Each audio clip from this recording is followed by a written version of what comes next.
کیا نہیں کہا، انہوں نے کہاں سے لیا، کس باب، اس کی اتنا وہ کتابوں میں موجود ہے، اگر آپ دیکھنا چاہیں تو وہ موجود ہے، لیکن ایک کتاب ایسی ہو جس میں صرف نبی کا فرمان موجود، ہم کہہ سکیں کہ اس کے اندر نبی کا فرمان موجود۔ جب ان کے دماغ میں یہ بات آئی، امام احمد بن حنبل رحمۃ اللہ علیہ کے خیال یہ پیدا ہو کہ احادیث رسول کو جمع کیا جائے اور سند حدیث پر بھی غور کیا جائے کہ جہاں سے حدیث آ رہی ہے۔ تو اس تعلق سے اس دور میں امام احمد بن حنبل سے پہلے والے دور میں جب یہ شاگرد تھے، تلمیذ تھے، پڑھ رہے تھے، جب ان کے خیال آیا یہ، تو وہ صحابہ کا بالکل آخری دور تھا، صحابی سارے ختم ہو گئے تھے، 3 صحابہ بڑے بڑے بچے تھے الگ الگ علاقوں میں جو آخری عمر کو تھے، لوگ برکتاً ان سے ملنے جاتے تھے کہ صحابی ہیں، لاؤ شرف حاصل کر لے، مل کر دعا لے لے ان سے۔ پھر ان کا جب ان 3 صحابہ کا انتقال ہو گیا تو اس کے بعد 313 اسی زمانے میں حافظ حدیث مشہور ہیں۔ کتنے؟ 313 حفاظ حدیث ہیں۔ حفاظ حدیث کا مطلب جنہوں نے نبی صلی اللہ علیہ وسلم کی زندگی کا حصہ ذہن نشین کر رکھا تھا، یاد تھا، کسی بھی طریقے سے آپ سن لیجیے، یہ سارے 313 صحابہ اس دور کے محدثین اکرام تابعیوں میں سے ہیں، تبع تابعی میں سے ہیں، اکثر صحابہ کے شاگرد ہیں اور بعض شاگردوں کے شاگرد ہیں یا صحابیوں کے بیٹے ہیں۔ یہ 313 کی لسٹ ہے، اس سے زیادہ بھی ہیں، مشہور 313 ہے۔ ان مشہور میں سے میں 313 کا تو ذکر نہیں کروں گا، یہاں پر چند کا ذکر کر دیتا ہوں تاکہ بات سمجھنے میں آسانی ہو کہ جو لوگ کہہ دیتے ہیں کہ حدیث جی یہ اس کا تو کوئی اعتبار ہی نہیں ہے، پتہ نہیں کس نے کیا لکھ دیا ہوگا، تو ایسا نہیں لکھا گیا ہے۔ باضابطہ طور پر حدیثوں کو نقل کرنے کے لیے جو اصول بیان کیے گئے، صحابہ اکرام کو سنایا گیا ہے، ان سے اجازت لی گئی ہے، ان کو دکھایا گیا ہے، املا درست کرائی گئی ہے، زبردست درست کرائے گئے باضابطہ۔ اگر جو ہم نماز میں التحیات للہ والصلوات پڑھتے ہیں، کتنی روایتیں آپ کو ملیں گی، اگر لفظ بدلا ہوا ہے کسی صحابی نے تو اس کو لکھا فلاں صحابی نے یہ لفظ آگے کہا ہے، فلاں صحابی نے یہ لفظ بعد میں کہا ہے، فلاں صحابی نے یہ لفظ کی جگہ دوسرا لفظ کہا ہے، وہ ساری موجود ہے۔ کس لیے؟ تاکہ نبی صلی اللہ علیہ وسلم کے فرمان کا ایک لفظ بھی ضائع نہ ہو جائے۔ یہ اللہ ہی کی طرف سے تو ہے کہ نبی محمد صلی اللہ علیہ وسلم کی زندگی کا ایک ایک لمحہ صحابہ سے اللہ رب العزت نے قلم بند کروا دیا تاکہ جو ذات اسوہ ہے وہ قیامت تک اسوہ رہے۔ نبی محمد صلی اللہ علیہ وسلم خاتم النبیین ہے، اس کا مطلب قیامت تک آپ کی پیروی کی جائے گی، قیامت تک آپ ہی ہدایت کے راستے ہیں، آپ ہی سے ہدایت لی جائے گی، آپ ہی کی ہدایت رب ذوالجلال کی بارگاہ میں قبول ہوگی، آپ کا بتایا ہوا طریقہ قبول ہوگا، آپ کے علاوہ باقی تمام طریقے اللہ رب العزت کے یہاں اس کی باز پرس نہیں ہوگی کہ آپ کیا بن کر آئے ہو، کیا لے کر آئے ہو، چشتی ہو، قادری ہو، نقشبندی ہو، سہروردی ہو، حنفی ہو، مالکی ہو، شافعی ہو، حنبلی ہو، یا اہل حدیث ہو، یا کچھ اور تمغے لے کر آئے، وہ تمغے اللہ کو پوچھنے ہیں، اللہ کو صرف اتنا پوچھنا ہے میرا احکام جو کلام مجید میں نے نازل کیے تھے اس پر کیا جانتے ہو، کیا کیا ہے، کیسے ایمان رکھتے ہو، اور نبی کو جانتے ہو، مانتے ہو یا نہیں، بات ہی ختم کر دینی اللہ کو، اس سے آگے کچھ کہا ہی نہیں اللہ نے۔ تو پھر یہ نسبتیں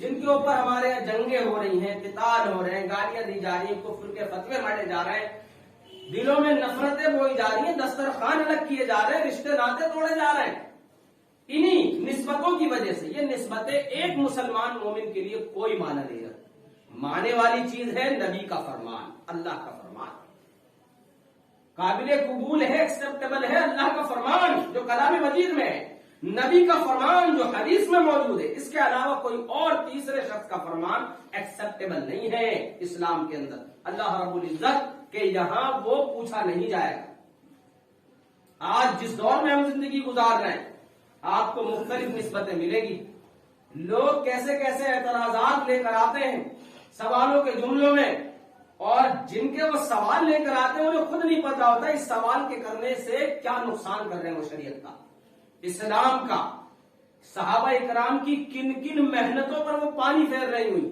ایک جملہ نکال دیتے ہیں منہ سے، ارے ان کا اس حدیث کا تو اعتبار ہی نہیں، حدیثوں کو نہیں مانتے، ہم کلام مجید کو مانتے ہیں، ہم قرآن کانفرنس کریں گے اس میں نبی کا نام نہیں لیں گے، حدیثوں کی بات نہیں کریں گے، ہم صرف قرآن پہ گفتگو کریں گے۔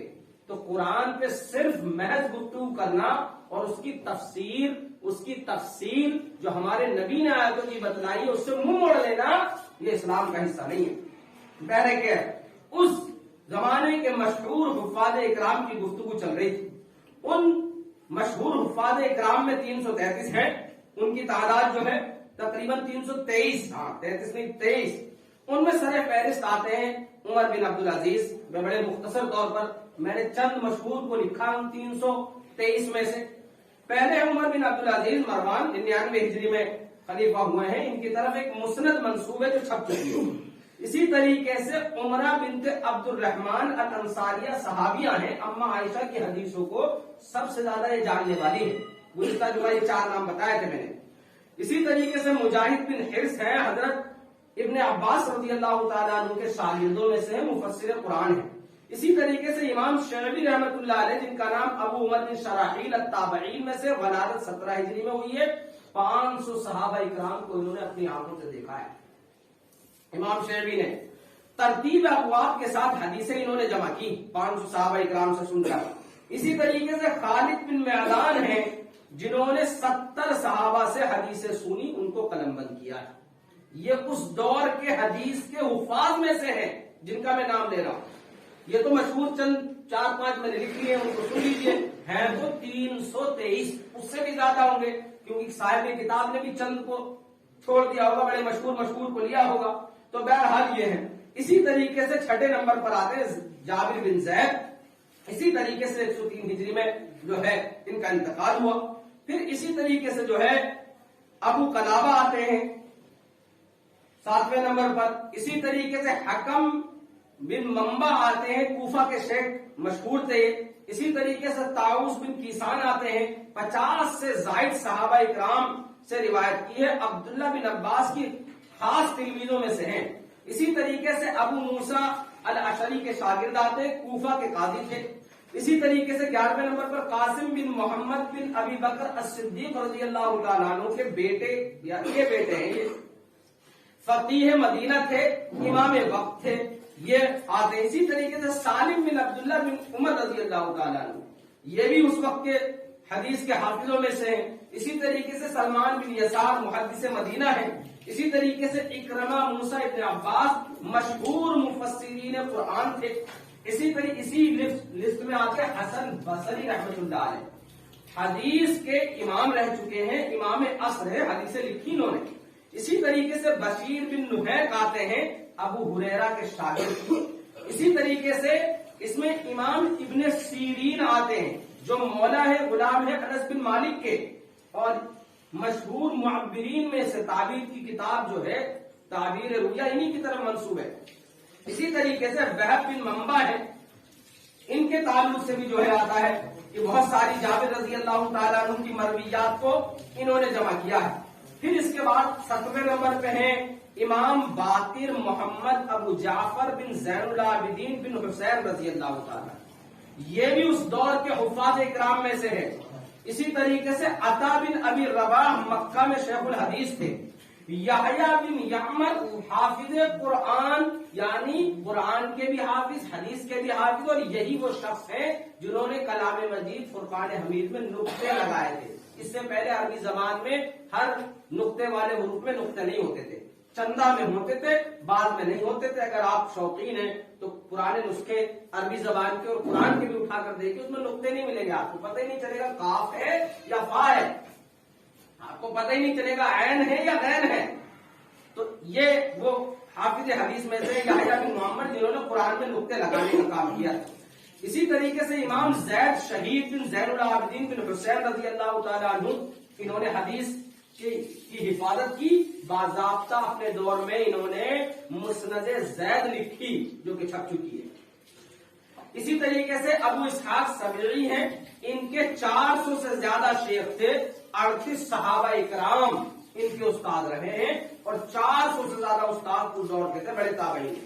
پھر 61ویں نمبر پر، میں مشہور چونکہ میرے نام لکھے 61ویں نمبر پر آتے ہیں ابو حنیفہ نعمان بن ثابت رحمۃ اللہ علیہ، فقیہ تھے، امام تھے اپنے دور کے، اور لوگ ان کو جانتے ہیں، ائمہ اربعہ میں سے پہلے یہی ہیں۔ پھر اس کے بعد آتے ہیں 77ویں نمبر پر مالک بن انس، امیر المومنین فی الحدیث ان کو کہا جاتا ہے، امام مدینہ ہیں